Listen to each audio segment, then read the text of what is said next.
Em nome do Pai, do Filho e do Espírito Santo. Amém. O capítulo 32 do livro do Êxodo interrompe aquela descrição que vinha acontecendo de como o templo deveria ser construído para falar sobre a ruptura e consequente renovação da aliança entre Deus e o seu povo. Ele trata da fundição do bezerro de ouro.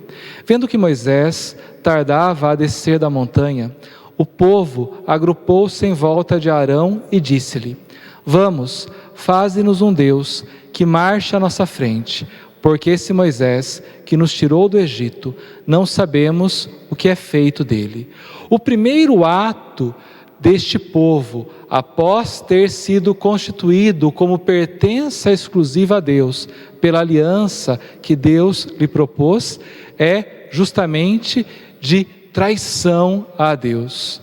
Assim como o primeiro ato do homem após sua criação, lá no início do livro do Gênesis, mais precisamente no capítulo 3, é de traição a Deus. Quando consente com a tentação que lhe é imposta, come da árvore do conhecimento do bem e do mal, no desejo de ser como Deus. Aqui também, o povo acabava de ser constituído como povo exclusivo de Deus, como seu primogênito, consentindo com a aliança, e já trai este Deus, rebelando-se contra ele.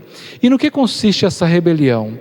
A rebelião se dá porque a ausência do mediador, isto é, de Moisés, que estava vivendo sua quarentena diante de Deus, que lhe daria as tábuas da lei, equivale para o povo à ausência intolerável do próprio Deus. E diante desta ausência intolerável, o povo pede a fundição de um bezerro de ouro, para que ocupe o lugar de Deus e o lugar de seu mediador, Moisés. Aqui nós vemos, além disso, uma amarga ironia, porque Deus não mais caminhará à frente do seu povo, se o bezerro de ouro for fundido, mas o bezerro de ouro é que estará à frente do povo. No que consiste a ironia? Deus, quando tirou o povo da escravidão, marchou à sua frente, conduzindo por onde ele devia seguir. Agora, em se tratando de um bezerro de ouro sem vida, o que se daria seria que ele teria que ser conduzido por membros do povo. Logo, o povo manipularia este bezerro e seguiria pelo caminho que quisesse. Arão respondeu-lhes: Tirai os brincos de ouro que estão nas orelhas de vossas mulheres, vossos filhos e vossas filhas, e trazei-me. Tiraram todos os brincos de ouro que tinham nas orelhas, e os trouxeram a Arão, o qual, tomando-os em suas mãos, pôs o ouro em um molde, e fez dele um bezerro de metal fundido. Um bezerro de metal fundido. Em primeiro lugar, o bezerro era uma das representações de um dos muitos deuses que eram adorados no Egito, porque os egípcios eram politeístas, eram sincretistas, e dentre os deuses egípcios havia um chamado Deus Apis, que era representado justamente por um bezerro. Daí já se vê o povo desejando voltar à vida velha, da qual Deus o havia tirado. Aqui não se trata, então, propriamente de um pecado de idolatria ou de sincretismo, mas de representar Deus com uma imagem, e o pior, uma imagem inferior à imagem de um ser humano. Não teria nem mesmo o antropomorfismo, ou seja, formas humanas para representá-lo, mas com a representação de um animal irracional. E este é o pecado, ou como que pecado original do povo de Deus. Da mesma forma como houve o pecado após a criação, como já mencionei, aqui há o pecado após ter sido constituído Israel como povo de Deus pela aliança. E ao que corresponde a descrição aqui do bezerro de ouro? Ao cisma de Jeroboão, porque Jeroboão constituiu ou instituiu um culto a Yahvé em Betel e em Dan.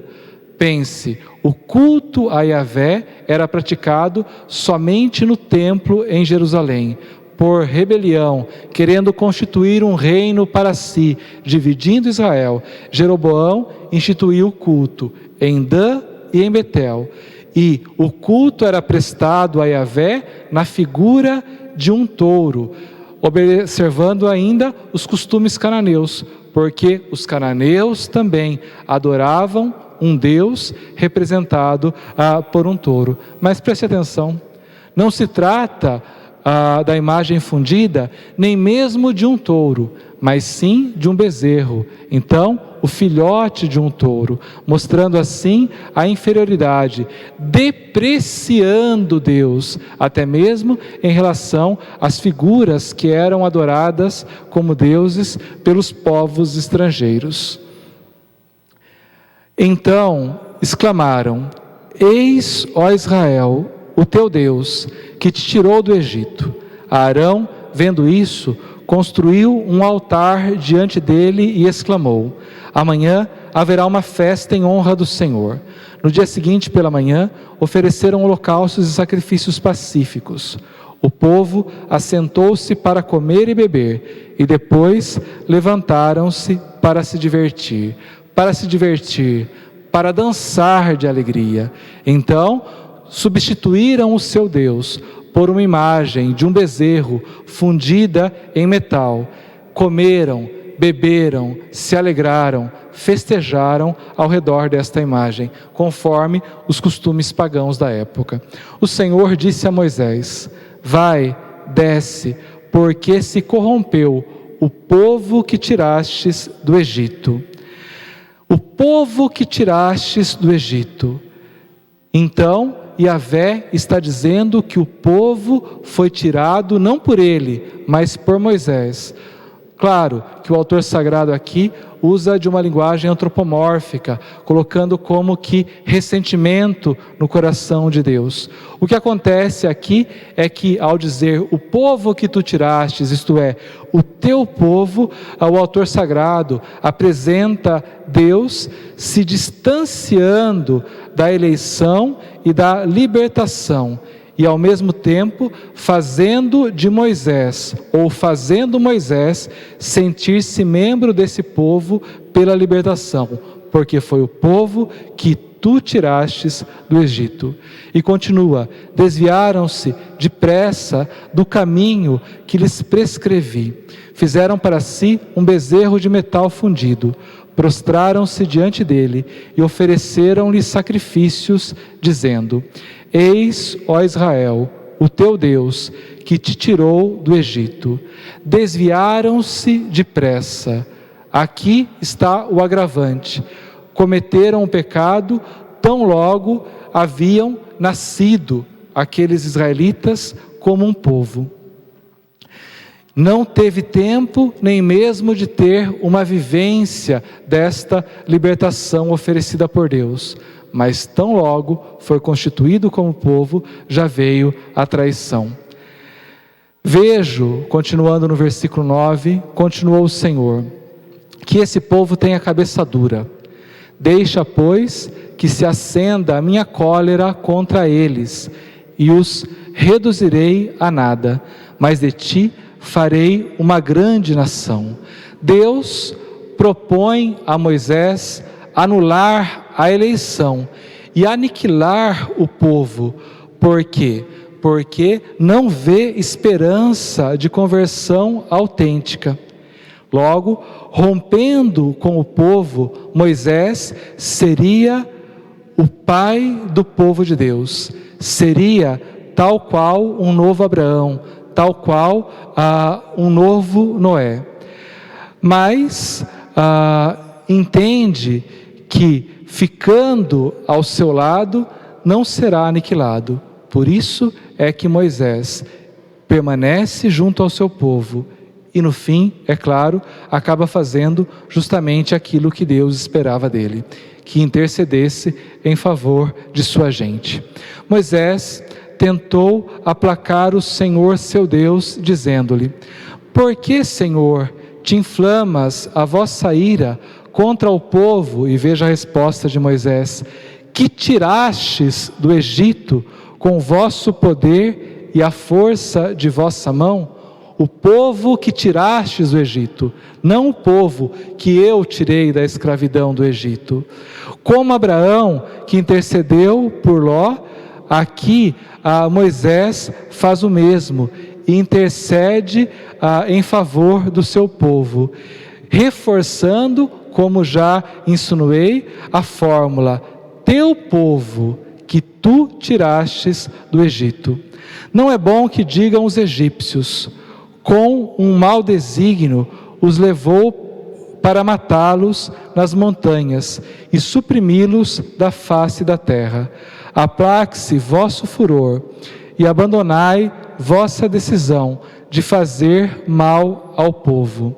Aqui, na intercessão de Moisés, está empenhado o nome de Deus, porque afinal foi Deus quem tirou o povo da escravidão do Egito, e não convém que o nome de Deus seja envergonhado, que os estrangeiros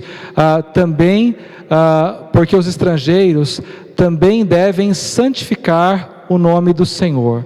Caso contrário, os egípcios acabariam profanando o nome de Deus, caçoando daquilo que Deus fez em favor do seu povo quando o tirou da escravidão.